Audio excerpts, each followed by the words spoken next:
हरे कृष्णा। स्वागतम स्वागतम स्वागतम सुस्वागतम सुस्वागतम सुस्वागतम। अंतर्राष्ट्रीय कृष्ण भावना भावित संघ इस कौन के अवसर पर स्थापित भगवत वाणी श्रीमद भगवद गीता 18 अध्याय 18 सत्र 18 दिन के अनुष्ठान के यह सातवें दिन के सातवें सत्र के सातवें अध्याय के इस अनुष्ठान में आए भक्तों का, धर्म प्रेमियों का, तथा प्रेमियों का, सत्संग प्रेमियों का, अतिथियों का, आजीवन सदस्यों का, श्रोताओं का, सोशल मीडिया के माध्यम से सुनने वाले श्रोताओं का भी, और भविष्य में रिकॉर्डिंग के माध्यम से सुनने वाले श्रोताओं का भी हृदय के गहराई से प्रेम पूर्वक हार्दिक स्वागत करते हैं। आप सब श्री श्री राधा गिरिधारी जी के शुभकामनाएं स्वीकार करें। श्रील प्रभुपाद जी की कृपा प्राप्त करें। कहता है कि जब संसार के लोग हमें चुनते हैं तो हमें संसद में स्थान मिलता है, और भक्तों, जब भगवान हमें चुनते हैं तो हमें सत्य संग में स्थान मिलता है।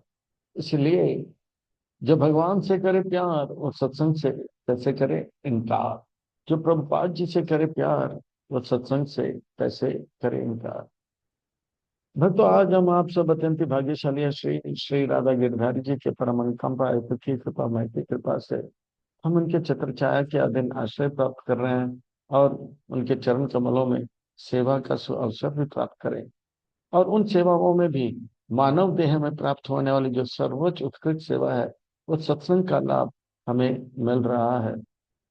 इसलिए हम उन भगवान श्री श्री राधा गिरिधारी जी, ललिता विशाखा, जगन्नाथ बलदेव सुभद्रा, उनके उनके परिकर से के पाद पद्मों पर नतमस्तक होकर कोटि कोटि वंदन प्रणाम अर्पण करते हुए संस्था के संस्थापक आचार्य कृष्ण कृपा श्री मूर्ति अभय चरणारविंद भक्त वेदांत स्वामी श्रील प्रभुपाद जी के चरणारविंद में कोटि कोटि वंदन प्रणाम अर्पण करते हुए आ- कोटि कोटि वंदन प्रणाम अर्पण करते हुए हम जो है आज के सत्र की ओर अग्रसर होते हैं, कथा को आरंभ करते हैं, प्रसंग को प्रारंभ करते हैं। श्रीमद् भगवद गीता।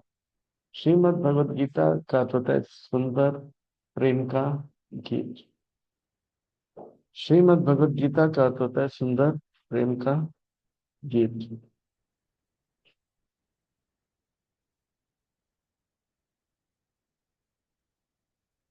श्रीमद् का अर्थ होता है सुंदर, प्रेम का अर्थ होता है, भगवत का अर्थ होता है प्रेम, भगवत का अर्थ होता है भगवान, और गीत का अर्थ होता है गाना।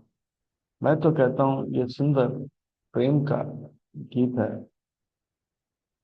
मानो कि भगवान श्री कृष्ण हम सबसे कह रहे हैं कि वो हमसे कितना प्रेम कर रहे हैं।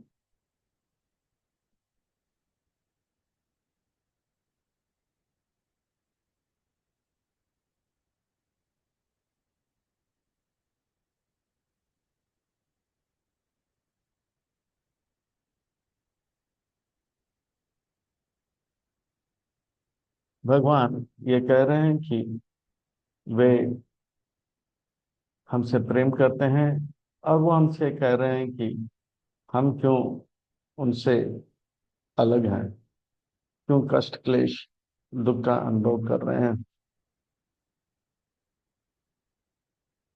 ये भगवान का हृदय से आने वाला दया कृपा करुणा प्रेम अर्जुन के माध्यम से भगवान कहना चाहते हैं, आ घर लौट आ जाओ। मुझसे अलग रहकर कष्ट क्लेश का अनुभव क्यों कर रहे हो, कष्ट क्लेश का क्यों अनुभव कर रहे हो।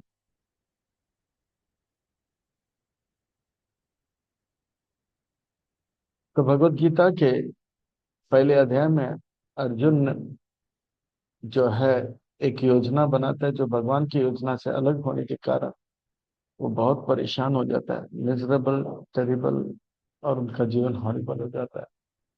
भगवत गीता के पहले अध्याय में अर्जुन कहता है कि वो जो है पांडव है, वो उसका पहचान है। भगवान कहते हैं रुको जरा, दूसरे अध्याय में बताता हूँ आपका असली पहचान पांडव नहीं, आपका असली पहचान क्या है, आप आत्मा हो।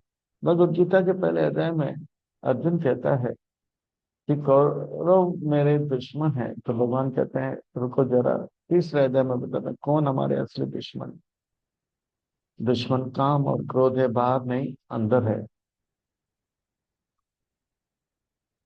भगवत गीता के पहले अध्याय में अर्जुन कहता है कि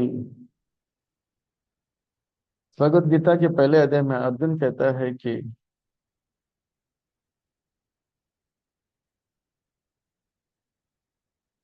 भगवत गीता के पहले अध्याय में अर्जुन कहता है कि वो उनके कौरव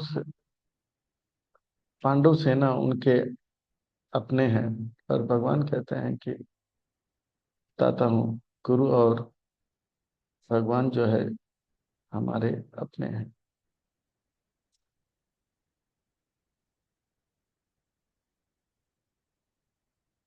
भगवत गीता के यह छठे अध्याय में भगवान बताते हैं कि कैसे उनके हम शरण में रहें और उनका खूब ध्यान करें।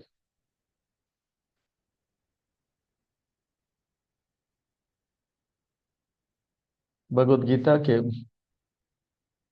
सातवें अध्याय में भगवान कहते हैं कि किस प्रकार से अर्जुन जो है वास्तव में भगवान की योजना को स्वीकार करने के लिए तैयार हो जाते हैं, पर भगवत गीता के सातवें अध्याय में भगवान कहते हैं कि आप लड़ो, लड़ाई करने तो जा रहे हो, भक्ति का सेवा करने तो जा रहे हो, पर भक्ति क्या है वो अच्छी तरह से जान लो। भक्ति क्या है अच्छी तरह से जान लो। तो ये जो है सातवें अध्याय में भगवान भक्ति के बारे में आरंभ करते हैं 12वें अध्याय तक। किस प्रकार से सेवा करना है, भगवान का महिमा जाने, भक्ति का महिमा जाने, भक्तों का महिमा जाने। भगवत गीता के सातवें अध्याय को और अच्छी तरह से समझने के लिए एक छोटा सा भूमिका की ओर प्रस्थान करते हैं। एक बार एक भक्त प्रभुपाद जी के ग्रंथ वितरण के लिए जा रहा था। प्रभुपाद जी उनसे मिले, हाथों में ग्रंथ थे, तो बोले आप ग्रंथों का वितरण कैसे करते हो? तो कहा कि मैं लोगों से कहता हूँ ग्रंथ खरीदो भाई, ग्रंथ खरीदो, मेरे गुरुदेव ने लिखा है ग्रंथ, आप ग्रंथ खरीदो। तो वो कहते हैं कि ग्रंथ खरीदने तो कह रहे हो तो लोग खरीद लेते हैं, पर अगर कोई पूछे इस ग्रंथ में लिखा क्या है तो क्या आप क्या कहते हो? बोला ग्रंथ तो बेचने का जो है शिक्षा तो मिला है, पर किताब के अंदर क्या लिखा है उसका शिक्षा तो नहीं मिला है। प्रभुपाद जी मुस्कुराते हुए कहे, अगर आप ग्रंथ पढ़ोगे तो ग्रंथ का महिमा जानोगे, गरिमा जानोगे, और अच्छी तरह से ग्रंथ वितरण कर पाओगे। प्रोडक्ट को सेल करना है तो प्रोडक्ट के बारे में जानोगे, उसका खूबी जानोगे, तो प्रोडक्ट और अच्छी तरह से सेल कर पाओगे। तो इसी प्रकार से भक्ति का महिमा जानोगे तो अर्जुन आप सेवा और भक्ति का प्रचार और अच्छी तरह से कर पाओगे। तो आइए छोटी सी भूमिका के साथ आज के इस अध्याय के ओर प्रस्थान करते हैं, कथा को आरंभ करते हैं पहले। इस अध्याय को और अच्छी तरह से समझने के लिए और आत्म संग्रह करने के लिए इस अध्याय को भाग एक, दो, तीन, चार, पांच में विभाजित करते हैं। निष्कर्ष और प्रश्नोत्तर की ओर प्रस्थान करेंगे। भाग एक में भगवान कहते हैं कि ये दिव्य ज्ञान जो है खूब महान है और किसको ये प्राप्त होगा। भाग दो में भगवान बताएंगे किस प्रकार से वह अपने शक्तियों को पृथ्वी जल अग्नि के माध्यम से इस सृष्टि में फैलाया है। कैसे कोई भगवान के शरण में आए इसका वर्णन, और कौन नहीं आता है इसका वर्णन। 11 प्रकार के मनुष्यों का वर्णन आता है, तो 4 प्रकार के दुष्कृतिवान, 4 प्रकार के सुकृतिवान का वर्णन करते हुए कुछ लोग देवी देवताओं के पास जाते हैं, तो कुछ लोग मायावाद के पास, तो कुछ लोग निराकार निर्विशेष, 11 प्रकार के मनुष्यों का वर्णन करते हुए भगवान बताता है तस्माद योगी, ये योगी जो है सबसे श्रेष्ठ है।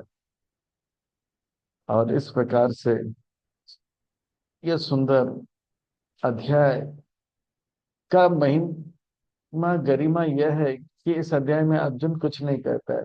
7वां अध्याय, 9वां अध्याय और 15वां अध्याय में श्री भगवान वाचा आता है। अर्जुन वाचा, संजय वाचा, धृतराष्ट्र वाचा नहीं आता है। महात्मा का जन्म का वर्णन आता है 7वें अध्याय में, महात्मा का मरण आता है 8वें अध्याय में, और महात्मा का प्रेम का वर्णन आता है 9वें अध्याय में। तो इसलिए इस अध्याय को आर्ट ऑफ लिविंग बताया जाता है। तो आइए इस अध्याय के और गोता लगाते हैं, इसका रसपान करते हैं, इसका आनंद लेते हैं। श्री भगवान वाच। व्यास मुनि कहते हैं श्री भगवान वाचा, अर्थात सुंदर महत्वपूर्ण व्यक्ति कुछ सुंदर महत्वपूर्ण बातें बताएंगे। अर्थात हमें कमर कस के बैठना चाहिए, सीट बेल्ट टाइट करके बैठना चाहिए, पीठ की हड्डी, गर्दन और सिर को एक लाइन में रख के बड़े ध्यान से एक एक वाक्य नहीं, एक एक शब्द नहीं, एक एक अक्षर को ध्यान से सुनना चाहिए। मयि आसक्त मन पार्थ, योगम युंजम मदाश्रया, असंशया समाग्राम माम यथा ज्ञेयसि तच्छृणु। भगवान कहते हैं जो सुनेगा वो सुधरेगा, जो सुनेगा ही नहीं कैसे सुधरेगा। आप मेरे सेवा में तो लग रहे हो, पर मेरा सेवा के बारे में जानो, मैं मुझे मेरे बारे में जानो, और सेवा कैसे करना है उसे अच्छी तरह से जानो, यानी कि भक्त भगवान और भक्ति के बारे में जानो।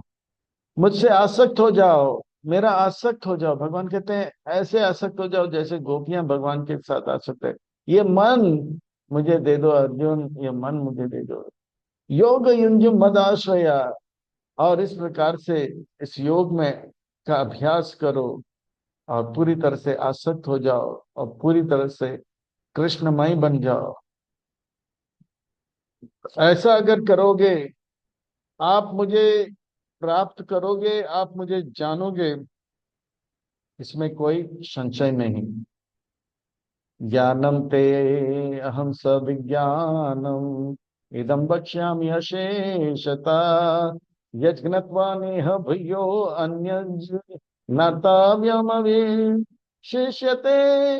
इस प्रकार से सुनोगे तो रुक्मणी देवी जो कृष्ण के बारे में नहीं जानते थे, वो कृष्ण का जानकर, कृष्ण से प्रेम करके कृष्ण को पा लिया। श्रवण करके ही जो है व्यक्ति अच्छा कीर्तन करेगा और स्मरण करेगा। तो जितना हमारा श्रवण अच्छा होगा उतना हमारा स्मरण जीवन अच्छा होगा। ज्ञानम पे ज्ञान प्राप्त होगा कि कृष्ण कौन है। विज्ञानम भगवान से का संबंध, विशेष संबंध कैसे करेगा वो भी प्राप्त हो गया। ज्ञान का अर्थ होता है जानकारी, कि मैं भगवान का अंश हूँ, भगवान मेरे स्वामी है, और जो कुछ भी संसार में है वो भगवान से आया हुआ है, भगवान के लिए है, और भगवान को अर्पण किया जाना चाहिए। विज्ञान क्या है, कैसे भगवान का सेवा किए रही, वो है विज्ञान, विशेष ज्ञान। जैसे जानकारी है थियोरी, तो विज्ञान है प्रैक्टिकल्स। जैसे कहते हैं रसगुल्ला है गोल, और उसमें जो है इतना शक्कर है, इतना दूध है, इतना जो है अलग अलग प्रकार के पदार्थ हैं, पानी है। पर विज्ञान क्या है, वो सब जानते हुए एक गोला मुंह में ले लिया तो बोलते हैं रस गोला बहुत ही स्वादिष्ट है। तो यह है विज्ञान। ज्ञानम ते हम विज्ञानम में ज्ञान के साथ विज्ञान दूंगा, केवल श्रवण करते करते ये सब हो जाता है।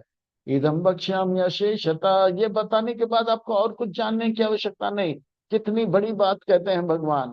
पहले तो चौथे अध्याय में कहते हैं ये ज्ञान का कभी व्यय नहीं होता है, यानी कि इसका सिलेबस चेंज नहीं होता है। अब कहता है कि ये ज्ञान लेने के बाद और कोई ज्ञान की आवश्यकता नहीं है। जीसस क्राइस्ट ने जब उनके अनुयायियों से कहा मैं बहुत कुछ कहना चाहता हूं, पर मैं नहीं कह रहा हूं, पर यहाँ पे भगवान कह रहे हैं कि आपको मैं तो सब कुछ बता दूंगा। यानी कि ये भगवत गीता का ज्ञान कितना उत्कृष्ट है, श्रेयस्कर है। यज्ञत्वा नेह भूय अन्य, और कुछ जानने की आवश्यकता नहीं है। ज्ञातव्यम अवशिष्यते, और कुछ और कुछ आपको जानने की आवश्यकता नहीं पड़ेगी। मैं ये आपको इसीलिए देता हूं क्योंकि आप मनुष्यों में जो है लाखों में एक है। ये ज्ञान किसको मिलेगा? तो कहते हैं लाखों में एक। मनीषा नाम सहस्रेषु कश्चित् यतति सिद्धये यतता नामपि सिद्धा नाम कैशिम वेति तत्त्वतः। ये ज्ञान मनुष्यों को दिया जाएगा, पशुओं को नहीं, पंछियों को नहीं, वृक्षों को नहीं। भगवान कहते हैं मनुष्य नाम, पंछियां नाम नहीं कहते हैं। वृक्ष, भगवान ये नहीं कहते कि पशुआ नाम या कीट मकोड़ों के क्यों नहीं देते हैं। मनुष्य का बुद्धि है, और मनुष्यों में भी वही हजारों में एक जो है, वो जैसे शास्त्र के बातों को अपने जीवन में उतारता है, हजारों में एक मनुष्य जो है शास्त्र की बातों को अपने जीवन में उतारता है। जैसे शास्त्र कहते हैं कि सुबह जल्दी उठना है, रात को जल्दी सोना है, तो ऐसे हजारों में एक व्यक्ति जो है शास्त्र के बातों को सुनते हैं। बाकी 999 रात को खाओ पियो दिन को आराम करो, बम्बई से आया मेरा दोस्त, दोस्त को सलाम करो, ऐसे करते थे। यानी कि हजारों में एक व्यक्ति जो है शास्त्र की बात मानते हुए सिद्ध है। पर ऐसे व्यक्ति जो शास्त्र की बातों को अपने जीवन में उतारता है, वो उनमें से एक व्यक्ति जो है, ये तथा नाम अपनी सिद्धा नाम, वो जो है भगवान को तत्व से जान लेता है।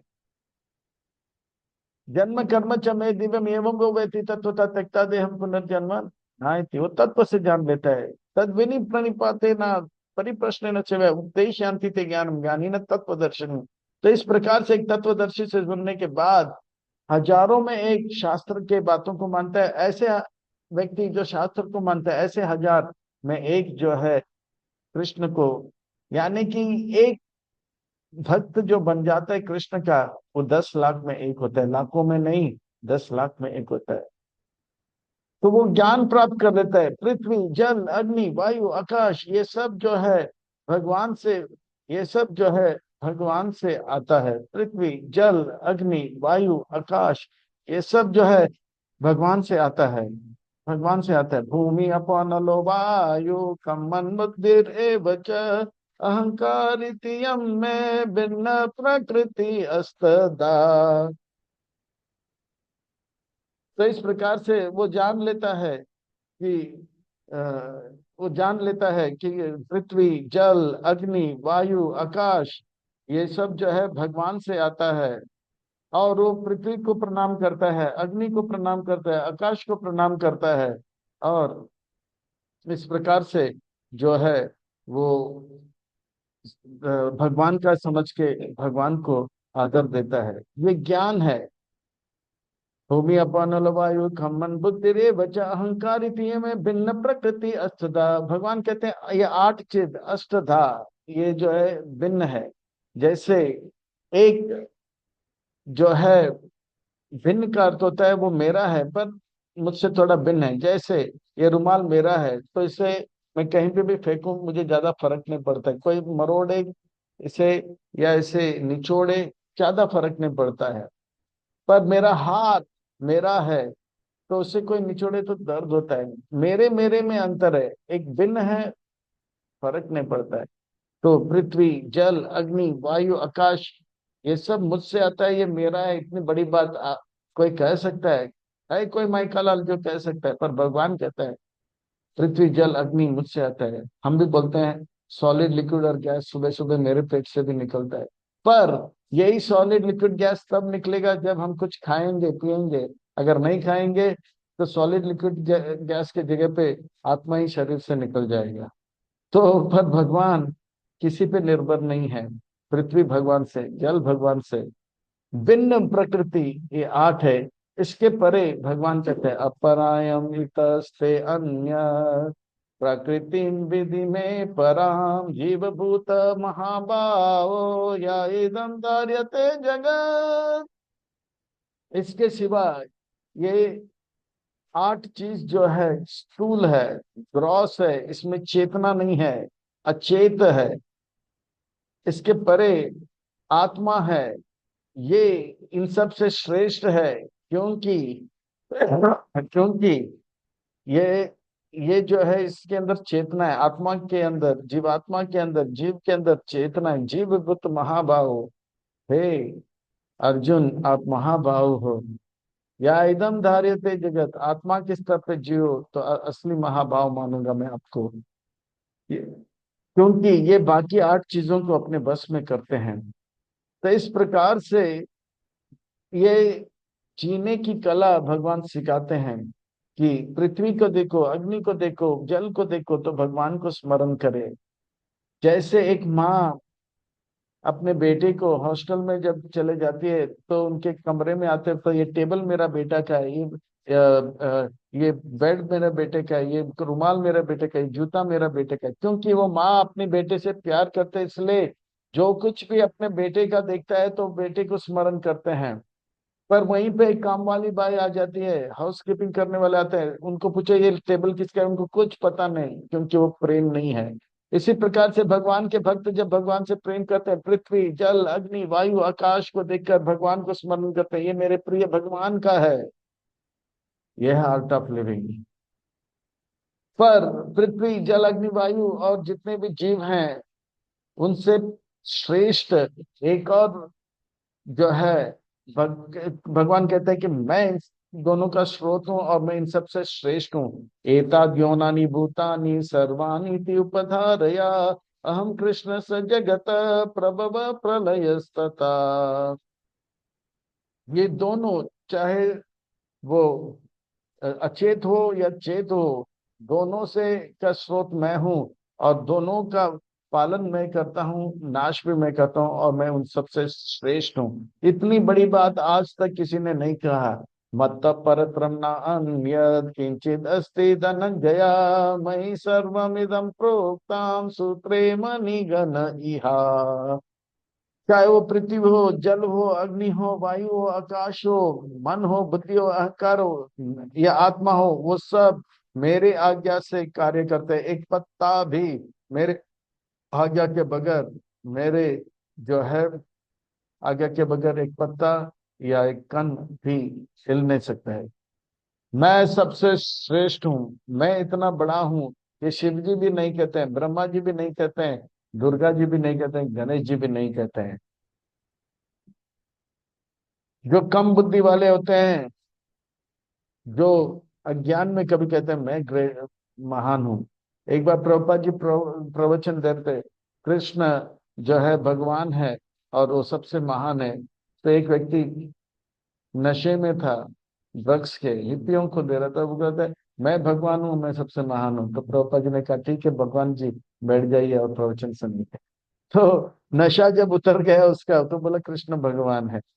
तो जो होश में रहेगा वो कभी नहीं कहेगा मैं श्रेष्ठ हूँ। पर भगवान वो होश में है और जोश में है और होश में है और कहते हैं मैं सबसे श्रेष्ठ हूँ। और भगवान जो भी कहते हैं सच कहते हैं, सच के सिवा कुछ नहीं कहते हैं।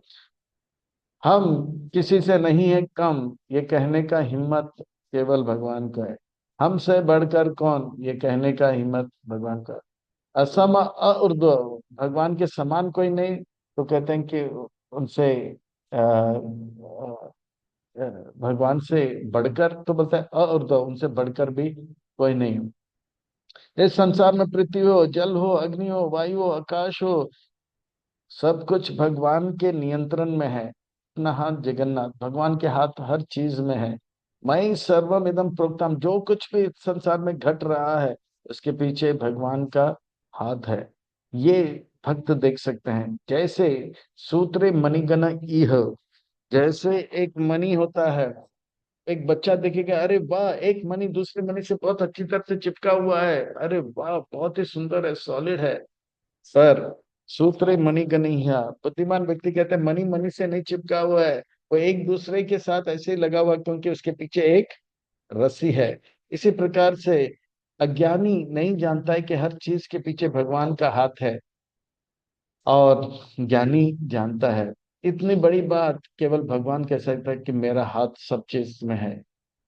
हम तो भगवान ज्ञान के बारे में बताए, सब कुछ मेरे बात आता है, पृथ्वी जल। अब विज्ञान बताते हैं, रस का स्वाद मैं हूँ, रसोहम अप्स कौन्तेय प्रभास्मि शशिशूरया प्रणव सर्व वेदेषु शब्द के पुरुषम निशम।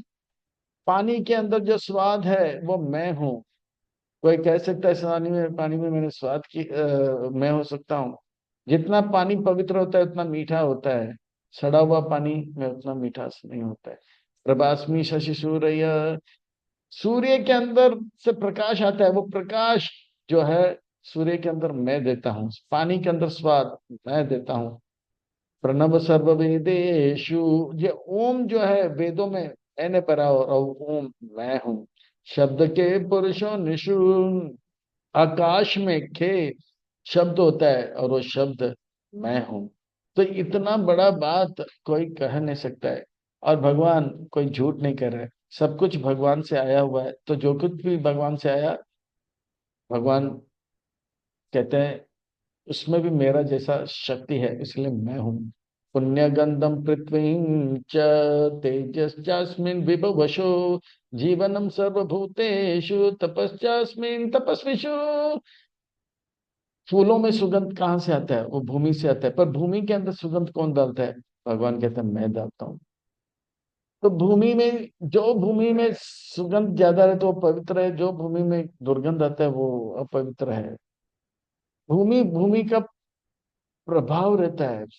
श्रृंगेरी मठ जब शंकराचार्य ने बनाया दक्षिण भारत में, तो स्थान का महिमा देखा। वहां पे सांप और मेंढक आपस में प्रेम कर रहे हैं। धूप का समय है, सांप जो है अपने फन को फैला कर रखा है, और एक मेंढक रस रही है प्यार और छाव के लिए, तो उसको छाव दे रही हूँ। तो शंकराचार्य ने सोचा इस ये स्थान में पवित्रता बहुत है, वहां पे मठ बनाए। राम कृष्ण राम और लक्ष्मण एक जगह पे जा रहे थे, तो वो जगह पे जाते ही राम लक्ष्मण जो है राम जी को बहुत डांट रहे थे। राम जी वो स्थान छोड़कर गए, फिर लक्ष्मण वो स्थान छोड़कर गए, तो सोचने लगे मैं गाली गलौज क्यों कर रहा था। राम जी को बोला गलती आपका नहीं, वो प्रभाव स्थान का प्रभाव है। तो स्थान जितना सुगंधित होता है वो पवित्र होता है। तेजस चास्मिन विभव वसु, तो इस प्रकार से जो सूर्य के अंदर रोशनी मैं हूं, तो कहते हैं कि अग्नि के अंदर ताप मैं हूं। जीव आत्मा है, आत्मा के अंदर चेतना है, वो चेतना भगवान कहते हैं कि मैं देता हूँ। एक तपस्वी जो है तपस्या करता है, तो कहते हैं कि उनको घमंड नहीं आना चाहिए कि मैं कितना तपस्या कर रहा हूँ। भगवान उनको तपस्या करने का बल दे रहा है। बीजा माम सर्वभूतानां विधि पार्थ सनातना बुद्धि बुद्धिमान तस्मिन् तेजस तेजस्वी नाम। बीज, जितने भी जीवात्मा हैं, वास्तव में उन सब का स्रोत जो है भगवान है। जितने भी जीवात्मा हैं उन सब का स्रोत कौन है? भगवान है। और जितने भी बुद्धिमान हैं उन सबको बुद्धि कौन देते हैं? तो भगवान देते हैं। कोई कहेगा कि मैं फर्स्ट क्लास फर्स्ट आ गया, तो अच्छी बात है, वो बुद्धि पर आपको किसने दिया? भगवान ने दिया। कोई कहता है मैं वेट लिफ्टिंग में फर्स्ट आ गया, तो पर वो बल किसने दिया? भगवान ने दिया। भगवान अगर ये नहीं देते, तो वो व्यक्ति जो है ना बुद्धिमान होगा, ना तो बलवान होगा। चाहे ब्राह्मण कहे कि मैं बुद्धिमान हूँ, क्षत्रिय कहे कि मैं बलवान हूँ, तो ये तब कह पाएगा जब भगवान उनको बल और बुद्धि देता है। मोहम्मद अली अपने समय का बहुत ही बड़ा 1970 दशक के बहुत बड़े मुक्काबाज था। वो किसी को भी मुक्का मार के गिरा देता था, और जोश से और कहता था कि आई एम द ग्रेटेस्ट, ये जोश में कहता था। फिर उनको ऐसा जो है बीमारी हुआ, पार्किंसंस डिजीज, कि वो अपने हाथ को हिला नहीं पा रहा था। तब फिर से कहा होश के साथ कि आई एम द ग्रेटेस्ट। तो बोला अभी क्यों? आई एम द, मैं अपने आप को ग्रेटेस्ट मान रहा था, तो ये मेरा भूल था। फिर भी मैं कहता आई एम द ग्रेटेस्ट, मैं आई एम द ग्रेटेस्ट कहने में कह रहा था, ये मेरा भूल था, इसीलिए I am the greatest fool to say I am the greatest. यानी कि मैं, वो अपने आप को जो है सबसे महान मूर्ख मानने लगा कि मैं अपने आप को महान मान रहा था। तब तक मोहम्मद अली जो है शायद वे जो है इस्लाम धर्म को स्वीकार किया था। बलम बलवंतम चाहम काम राग विवर्जिता धर्म विरूढ़ भूतेषु कामोस्मिन् भरतर्षि। इसी प्रकार से भगवान कहते हैं बलवानों का बल मैं हूँ, और वो आकर्षण जिसमें जिसमें मतलब नहीं रहता है, काम राग विवर्जिता, ऐसे आकर्षण जो है पति पत्नी का हो, दंपति का, वो पवित्र बंधन से भगवान कहते हैं कि या तो मैं उत्पन्न होता हूँ या मेरे शुद्ध भक्त उत्पन्न होते हैं। कामोस्मि भरत ऋषभ, उस प्रकार का जो आकर्षण है जो धर्म के विरुद्ध नहीं है, जिसमें केवल भगवान का प्रेम है, कोई मतलब नहीं है, उस प्रकार का आकर्षण मैं हूं। तो या तो भगवान आएंगे या भगवान के शुद्ध भक्त आएंगे। तो इस प्रकार से भगवान कहते हैं कि सब कुछ मुझसे आता है, और मुझसे अलग इस संसार में कोई चीज नहीं है, और ऐसा कोई चीज नहीं है जो भगवान ने उत्पन्न नहीं किया हो। ये च सात्विका भाव रजस्तमश्च ए मत एव इति तान् विद्धि न त्वं तेषु ते मयि। और इतने भी चीज हैं इस संसार में, वो रजगुण के द्वारा, तमगुण के द्वारा, सतोगुण के द्वारा नियंत्रित कर लेता है। और ये रजगुण, तमगुण और सतगुण को भगवान नियंत्रित करते हैं। तो भगवान तीनों गुणों को नियंत्रित करते हैं, संसार के हर चीज को नियंत्रित करते हैं, और भगवान को कोई नियंत्रित नहीं कर सकता है। सब कुछ भगवान के नियंत्रण में है, भगवान इन सब के नियंत्रण में नहीं है। सब कुछ भगवान में है, और भगवान इनसे वो चीजों से परे हैं। तो इस प्रकार से भगवान कहते हैं कि किस प्रकार से हर चीज के पीछे मेरा हाथ है। मत्त परत्र न अन्यत किंचित असि धनंजय मयि सर्वमिदं प्रोक्तम सूत्रे मणिगण इह। आपके हाथ में सब कुछ है, और सब चीज को आप नियंत्रण कर रहे हो। तो इस बात को लोग जान क्यों नहीं पा रहे हैं कृष्ण? क्योंकि ये मेरा माया है, जिससे वो अज्ञान में चले जाते हैं। त्रिवीर गुणमय भावे एवे सर्वमिदं जगत मोहितम ना भी जानाति मामेव्य परम व्ययम। वे लोग इस तीनों गुणों के अंतर्गत होने के कारण वो देख नहीं पाते हैं कि तीनों गुणों के परे मेरा हाथ है। वे गुणों को भी देख नहीं पाते हैं। वो संसार जो है मुझसे आता है, सब कुछ मुझसे आता है, वो देख नहीं पाते हैं। और जो है वो समझ नहीं पाते हैं कि मैं तीनों गुणों का स्वामी हूँ, और मैं जो है अव्ययी हूँ, मैं हमेशा से था, हूँ और रहूंगा। हे कृष्ण, तो ये माया से लोग कैसे पार होंगे? नहीं अर्जुन, कोई इस माया से पार नहीं होगा। क्यों नहीं होगा कृष्ण? क्योंकि ये मेरा दैवी शक्ति है, और ये जो दैवी शक्ति जो है बहुत ही मेरे जैसे बलवान है। दैवी ही ऐसे गुणमयी मम माया दुरतया। पर कौन पार कर पाएगा कृष्ण? जो मेरे शरण में आएगा वो मेरे इस माया को बड़े आसानी से पार कर पाएगा। माँ में वही प्रपदान्ते माया में तम तरंत थी। दैवी ही ऐसे गुणमयी मम माया दुरत्यया मामे वही प्रपदान्ते माया में तरंती थे। तो वो व्यक्ति जो वो व्यक्ति जो भगवान को शरण में आ जाता है, वो माया को पार करता है। माया को पार करना बहुत ही बहुत ही बहुत ही दुष्कर है। अपने प्रयास से हम नहीं कर पाएंगे, पर भगवान के शरण में आएंगे, भगवान की कृपा से माया को हम पार कर पाएंगे। प्रभुपाद जी एक उदाहरण देते हैं कि एक व्यक्ति बड़े सेठ से मिलने आया, बंगला था, घंटी बजाया, गेट खुल गया, और अंदर जा ही रहा था तो एक कुत्ता जो है उसे अंदर जाने नहीं दे रहा था, और इतना हल्ला मचा रहा था कि उसका हाल बेहाल होने होने वाला था। पैजामा गीला होने वाला था, और सॉलिड लिक्विड और गैस निकलने ही वाला था। आगे से गीला और पीछे से पीला होने वाला था। पर उन्होंने तुरंत चिल्लाया, राजेश राजेश, सेठ जी। तो सेठ जी तीसरे माले से देखा, चला, शट अप टॉमी। तो टॉमी जो है "म्याऊं, म्याऊं", चुप हो गया। तो इसी प्रकार से भगवान के इस मायावी जगत में माया जो है हमें सता रही है कष्ट क्लेश में। और अगर हम भगवान का नाम ले, हरे कृष्ण कृष्ण कृष्ण हरे हरे, हरे राम राम राम हरे हरे, तो कहेगा दुर्गा देवी शराब। तो भक्त शांत हो जाएगा, निष्काम अतएव शांत हो जाएगा। तो इस प्रकार से हम भक्तों को जो है शरणागत होना चाहिए। अब से लेके शरीर त्यागने तक भगवान का नाम पुकारना चाहिए।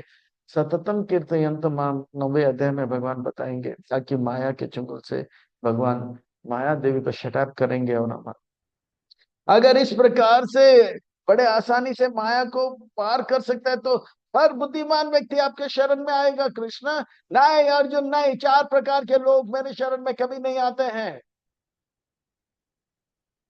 वो दुष्कृतिवान है, वो मुझसे नफरत करते हैं, मुझसे ईर्ष्या करते हैं, और वो मुझे देखना पसंद नहीं करते हैं। मैं कितने ऐश्वर्य से भरा हूं, मैं सच्चिदानंद विग्रह स्वरूप हूं, मुझसे ईर्ष्या करते हैं। मैं इतना भोग कर रहा हूं।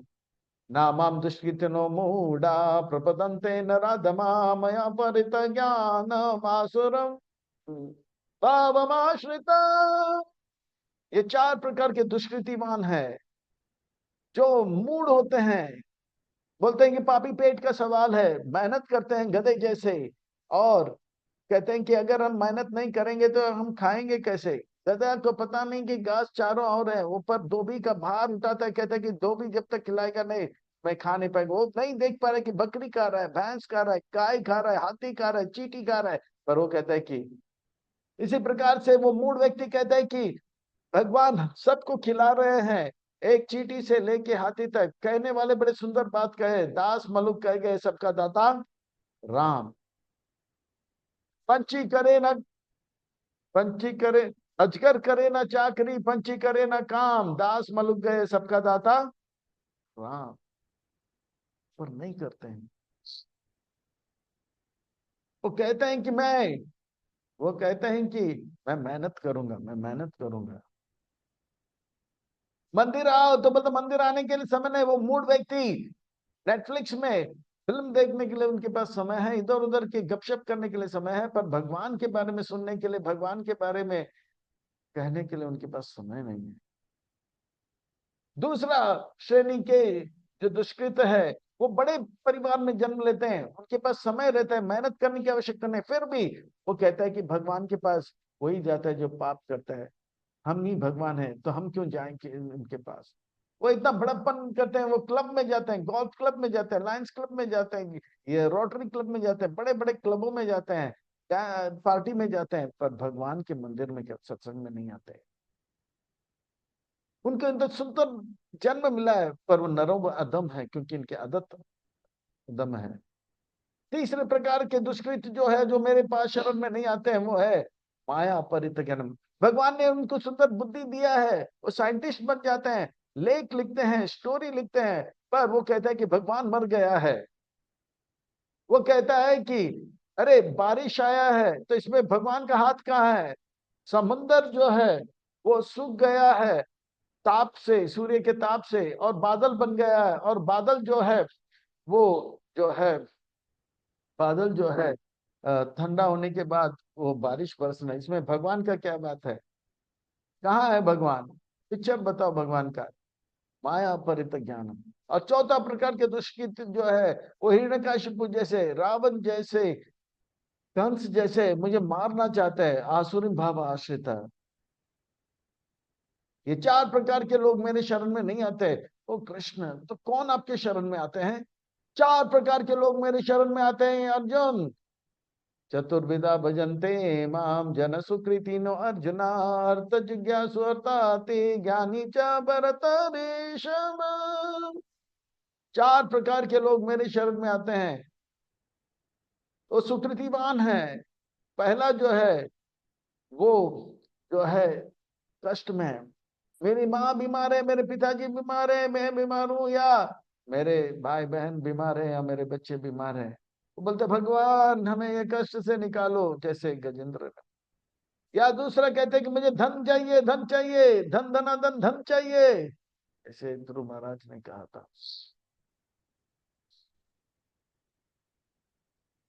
मुझे बंगला खरीदना है, गाड़ी खरीदना है, मुझे धन चाहिए, भगवान आपके पास इतना धन है, थोड़ा सा धन मुझे दे दो। तो भगवान के पास आते हैं। तीसरे प्रकार के सुकृतिमान है, वो कभी पिकनिक जाता है, तो कभी क्लब जाता है, तो कभी ड्रामा देखता है, तो कभी खेल देखता है, तो कभी खेल खेलता है। बोलते है इसमें मजा आ रहा है, उसमें मजा आ रहा है। और एक दिन रथ यात्रा में उसको बहुत ज्यादा मजा आता है, तो भगवान के मंदिर में आ जाता है। और ज्ञानी जो है वो बचपन से जानता है, माँ के घर में चरणामृत लेता है, प्रवचन सुनता है, और मंदिर परिक्रमा माँ के घर में कर लेता है। माँ जब परिक्रमा करती है, और जन्म लेते ही वो जानता है कि मैं भगवान का अंश हूँ, और भगवान मेरे स्वामी हैं। ये चार प्रकार के लोग, वो भक्ति में लग जाता है, और अच्छा भक्त बनने के लिए, प्रेम करने के लिए। और इन चारों में से कौन श्रेष्ठ है कृष्ण, और क्यों? बताता हूँ अर्जुन, बताता हूँ। तेषां ज्ञानी नित्य युक्ता एक भक्ति विशेष्यते, प्रियो ही ज्ञानिनो अत्यर्थम, अहम स च मम प्रिय। अर्थ अर्थात जिज्ञासु जो है, जो दुखी व्यक्ति है, वो तंदुरुस्त हो जाता है, उसका दुख दूर हो जाता है, तो भगवान को भूल जाता है। कहते हैं कि सुख में भगवान का कोई स्मरण नहीं करता है, पर दुख में भगवान का स्मरण करे। अगर सुख में भी भगवान का स्मरण करते, दुख काहे को आए। कहने वाले बड़े सुंदर बात कहे, दुख में। जैसे हमारे स्कूल, हमारे मंदिर के सामने एक स्कूल है, जब एग्जाम होता है तो बच्चे आते हैं, एग्जाम चला गया तो चले जाते हैं, फिर वापस रिजल्ट का टाइम आता है तो आते हैं, फिर चले जाते हैं।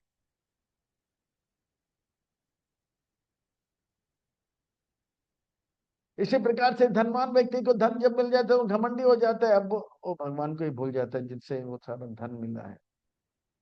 आज जिज्ञासु व्यक्ति हो सकता है आज रथ यात्रा में उसको मजा आया, और कहीं पे किसी कारण से कहीं और चीज में उसको मजा आ गया, तो मंदिर आना बंद कर देगा भक्त मन। पर मेरे भक्त ज्ञानी जो है, वो कभी मुझे छोड़ेगा नहीं, क्योंकि वो जानता है कि सेवा करना है, भक्त बनना है, और भगवान से प्रेम करना है, इसीलिए वो मुझे सबसे प्रिय है। पर बाकी सबका, वो भी अच्छे हैं, क्योंकि कम से कम वो मेरे पास है। जैसे बच्चा पिताजी से बोलता है मुझे कपड़ा चाहिए, मुझे जो है पैसा चाहिए, पर वो बेटा अगर चाचा के पास, मामा के साथ, पड़ोसियों के पास जाता है, तो सब लोग सोच रहे हैं ये लड़का, इनके घर में क्या प्रॉब्लम है। पिता को अच्छा नहीं लगेगा, मेरा बेटा औरों से क्यों मांगता है, आज मुझे ब्रेड दो ना खाने के लिए। नहीं। इसीलिए ये तीनों भी श्रेष्ठ है, पर ज्ञानी मेरे जैसे ही हैं। वो कभी मुझे भूलते नहीं है, और मैं उनको कभी नहीं भूलता हूँ। वो मेरे जैसे ही, जो मुझे चाहिए, जो मुझे, जो मेरा लक्ष्य है, वही उनका भी लक्ष्य हो जाता है। उदार सर्व एवैते ज्ञानी तव आत्म एव मे मतम, आस्थित स हि युक्त आत्मा माम एवानुत्तमं गति।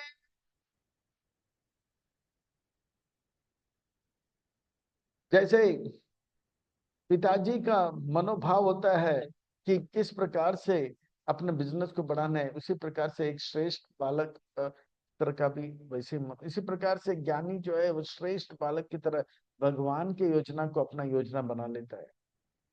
इसीलिए उनमें और भगवान में कोई अंतर नहीं होता है।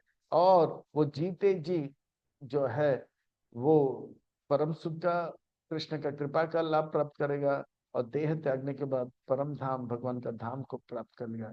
इन चारों में ज्ञानी श्रेष्ठ है, बाकी भी अच्छे हैं। उदार सर्व एवैति ज्ञानी तम। पर ऐसे ज्ञानी बनने में कितना समय लगेगा कृष्ण? तो भगवान कहते हैं, बहुनाम जन्मनाम अन्ते ज्ञानवान माम प्रपद्यते, वासुदेव सर्वम मिति स महात्मा सुदुर्लभ। वो महात्मा बनने के लिए कितना समय लगेगा? मनुष्य नाम सहस्रसु, 10 लाखों में एक बनने में, वो तत्व से भगवान को जानने में कितना समय लगेगा? तो महात्मा का जन्म कहते हैं कि अनेक अनेक जन्मों के बाद वो जो है जान लेता है कि वासुदेव सर्वमिति स महात्मा सुदुर्लभ। पद्म पुराण में वर्णन आता है, मनुष्य जन्म मिलने के लिए लाखों, 84 लाख योनियों से भटकना पड़ता है, और मनुष्य जन्म मिलने के बाद भी एक अच्छा मनुष्य बनने के लिए बहुत समय लगता है। और अच्छा मनुष्य बनकर अगर 10 जन्म तक वह अच्छा कार्य करता है, दान दक्षिणा देता है, तब जाके वो वायु का उपासक वायु देव का या सूर्य देव का उपासक बनता है। और ऐसे देवी देवताओं का उपासक वो 10 जन्म तक बनेगा, तब जाके जो है दुर्गा देवी का उपासक बनेगा। और दुर्गा देवी का 10 जन्म तक उपासक बनेगा तो दुर्गा देवी उनको प्रमोट करती है, शिव जी का उपासक बनता है। शिव जी का उपासक 3 जन्म तक करेगा, तब जाके वो शिव जी उनको कृष्ण का जो है। इसीलिए बहुनाम जन्म नामन्ते ज्ञानवान नाम प्रपद्यते वासुदेव सर्वमिति, वो जान लेते हैं वासुदेव कृष्ण से सब कुछ आता है, सब कुछ कृष्णमय है। स महात्मा दुर्लभ है, और वो बहुत ही दुर्लभ है। जैसे भगवान ने कहता है मनुष्य नाम सहस्र कश्चित सिद्ध ये तन्नाम अपि सिद्धानम कश्चिम बेटी तत्वतः। हे कृष्णा, और भी लोग हैं जिनको कष्ट होता है, और भी लोग हैं जिनको धन चाहिए, और भी लोग हैं जिनको और मजा करना है, पर वो आपके पास नहीं आते हैं, वो देवी देवताओं के पास जाते हैं। हाँ अर्जुन, हाँ, वो इसलिए जाते हैं क्योंकि उनका उनके अंदर बहुत काम वासना रहता है। वो जानते हैं कि कृष्ण से मांगे तो कृष्ण समय लेता है, पर शिव जी गणेश जी के पास जाए तो वो तुरंत दे देता है।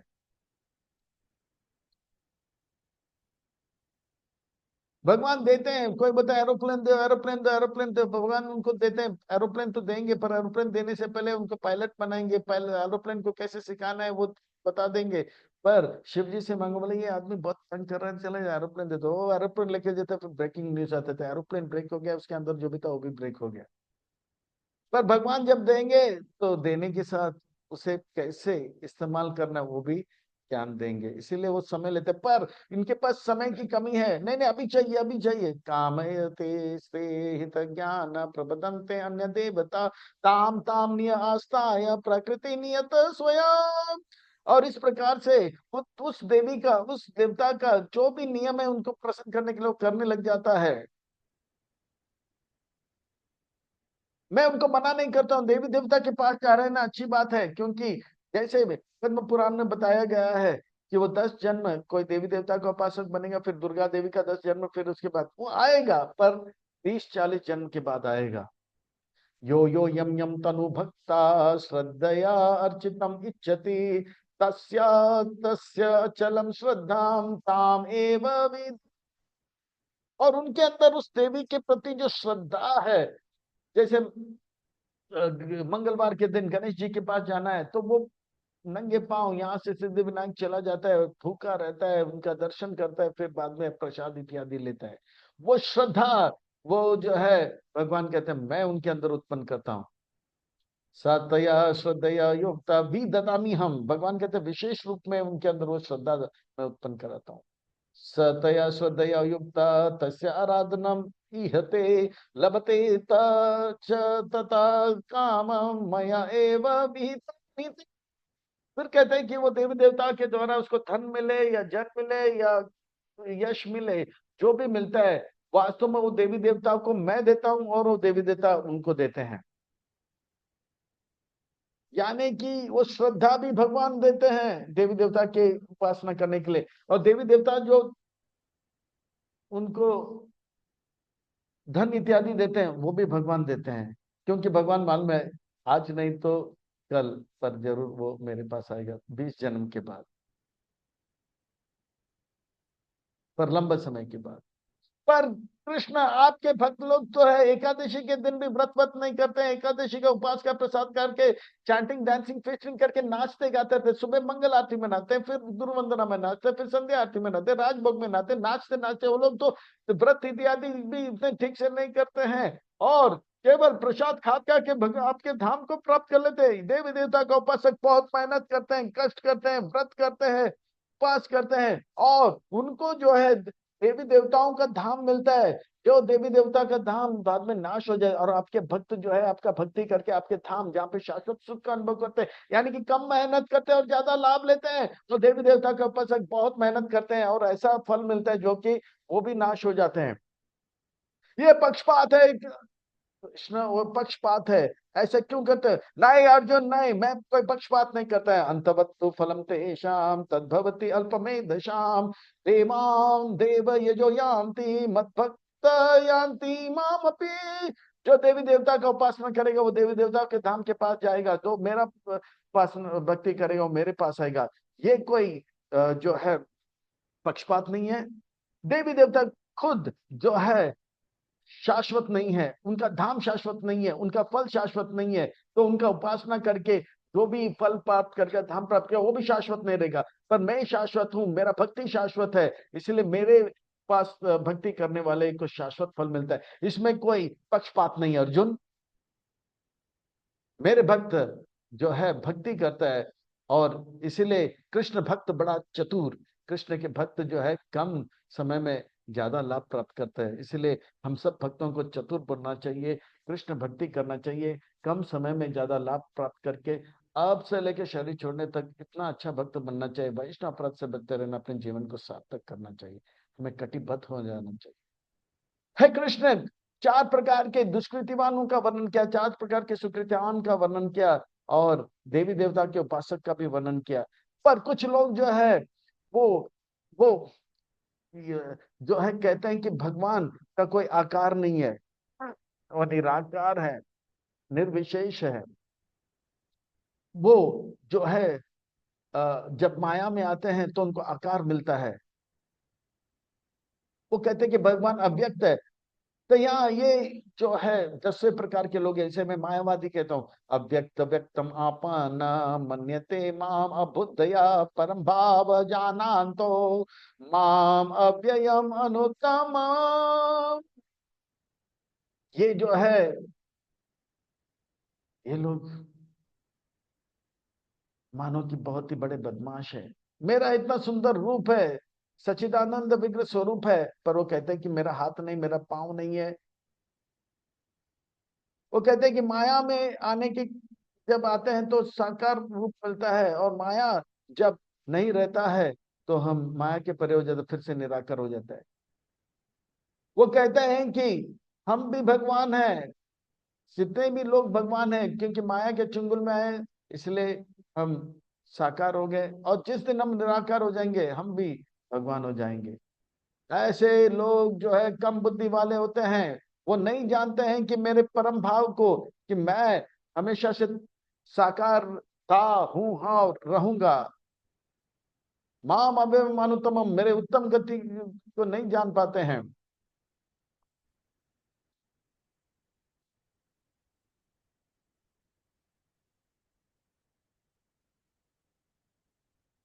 हे कृष्ण, वो क्यों नहीं समझ पाते हैं कि आपका सुंदर साकार स्वरूप है?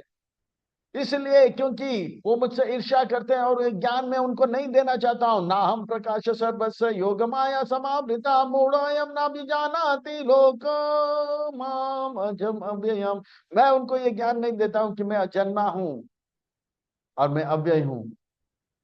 ना भी जानती, यही मुझे जानना ही नहीं चाहता है, तो मैं क्यों उनको जानकारी दूं? अगर मैं जानकारी दूंगा तो और अपराध करेंगे, इसलिए मैं उनको ये ज्ञान देता नहीं। हे अर्जुन, मैं सब कुछ जानता हूँ, सबके हृदय में क्या क्या चल रहा है, और ऐसे देवी देवता के पास जाने वाले के बारे में भी जानते, तो उनको देवी देवताओं के पास भेज देता हूँ, और ये दुष्कृतिमानों को मैं दूर रख देता हूँ, और मेरे भक्तों को धीरे धीरे मैं अपने पास लेकर आता हूँ। ये निराकार निर्विशेष माया में मुझे ईर्ष्या करके कहते हैं कि मेरा साकार रूप नहीं, मैं जानता हूँ। वो कैसे कृष्ण? वेदा हम समतीतानि वर्तमानी च अर्जुना भविष्यानि च भूतानि माम तु वेद कश्चना। मैं सब कुछ जानता हूँ, भूतकाल में, भविष्य में और वर्तमान में क्या क्या वो सोचेगा, क्या क्या करेगा, मैं जानता हूँ, पर मुझे कोई नहीं जानता है अर्जुन। हे कृष्ण, अगर ये सब कुछ जानते हैं तो ये बताइए, जीवात्मा कब से भौतिक जगत में है, भ्रमित है? सृष्टि के आरंभ से अर्जुन, सृष्टि के आरंभ से वो मेरे षड ऐश्वर्य को पचा नहीं पाते हैं। मैं सबको भोगता हूँ, ये पचा नहीं पाते। इच्छा द्वेष समते न द्वंद्व मोहे न भारता सर्वभूतानि सम्मोह सर्गे यान्ति परम तप। वो मुझे सृष्टि के आरंभ से, ये भौतिक जगत अर्जुन एक कारागार है, जेल में थोड़ी ना अच्छे लोग जाते हैं। तो भौतिक जगत में जितने जो मुझसे ईर्ष्या करते हैं इसीलिए आ गया।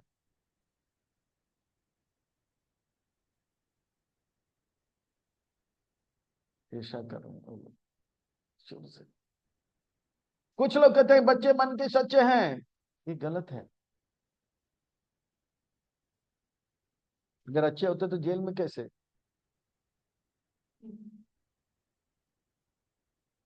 एक बार एक 4 साल का 2 साल का बच्चा का सर जो है दीवार से लगा हुआ था, फटा हुआ था, मर गया था अमेरिका। तो इन्वेस्टिगेटर आया, देखा कि क्या है।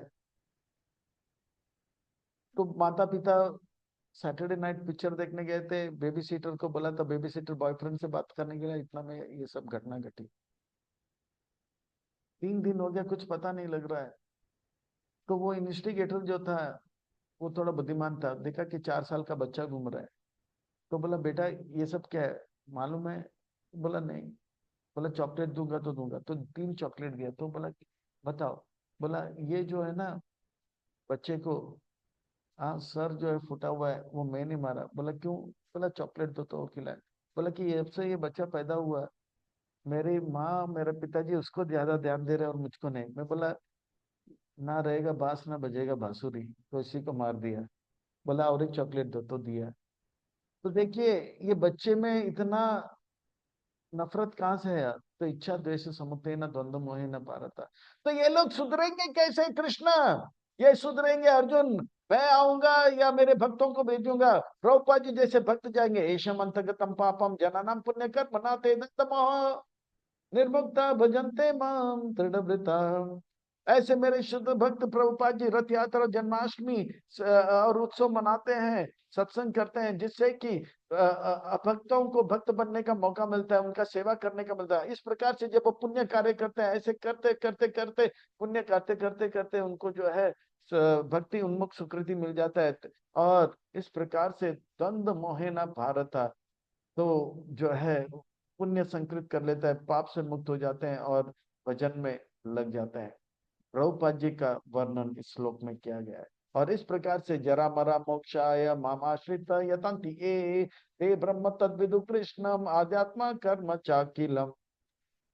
तो इस प्रकार से प्रभुपाद जी जैसे संत महात्मा इस जगत में भगवान बेचते हैं और उनकी कृपा से भक्त को भक्त बनने का मौका मिलता है, दुरात्मा को महात्मा बनने का मिलता है, अदम कव्वे को परमहंस बनने का मौका मिलता है, हिप्पी को आपी बना देते हैं, ऋषि को ऋषि बनाते हैं, चीनी को मुनि बनाते हैं, और दुखी को जपनीस को जपा में लगाते हैं, दुखी को सुखी करते हैं। हम क्यों पीछे रहे? हम भी प्रभुपाद जी के अनुयायी बने, उनसे शिक्षा लें, उनसे जो है प्रेरणा लेकर गुरु धारण करके अपने जीवन को सार्थक करें। हे कृष्ण, आप 10 प्रकार के लोगों का तो वर्णन कर दिया, पर कुछ लोग जानते कि कृष्ण आप साकार हो, फिर भी वो आपका निराकार निर्विशेष का ब्रह्म का उपासना करते हैं। हाँ ऐसे भी लोग हैं, वो जो है जानते हैं कि संसार में कष्ट हैं और मेरे ब्रह्म ज्योति को जो है ज्यादा महत्व देते हैं, वो ब्रह्मवादी है। सादि भूतादि दैवं मां सादि यज्ञ च ये विदो प्रायिन काले अपि च मां विदुर ते विदुर्युक्त चेतसा जरा मरा मोक्षाय मामाश्रित यतन्ति ये ते ब्रह्म तद्विदु कृष्णम आध्यात्म कर्म च अखिलम। वो भी अच्छे हैं और एक दिन वो भी मेरे धाम को प्राप्त कर लेंगे। सादि भूता आदि दैवं मां स आदि यज्ञ च ए विदु प्रायन काले अपि च माम ते विदुर्युक्त चेतसा। इस प्रकार से वो भी जो है अंत समय में मुझे प्राप्त कर लेंगे और वो भी अपने जीवन को सार्थक करेंगे। दूसरे शब्दों में प्रभुपाद जी जैसे संत महात्मा आए हैं, तो उनका सेवा करके हम भी ऐशा अंतगतम पापम, अपने पाप को कष्ट मुक्त करके मुक्त मिटाकर पुण्य कर्म करके भक्ति करके अपने जीवन को सार्थक करें।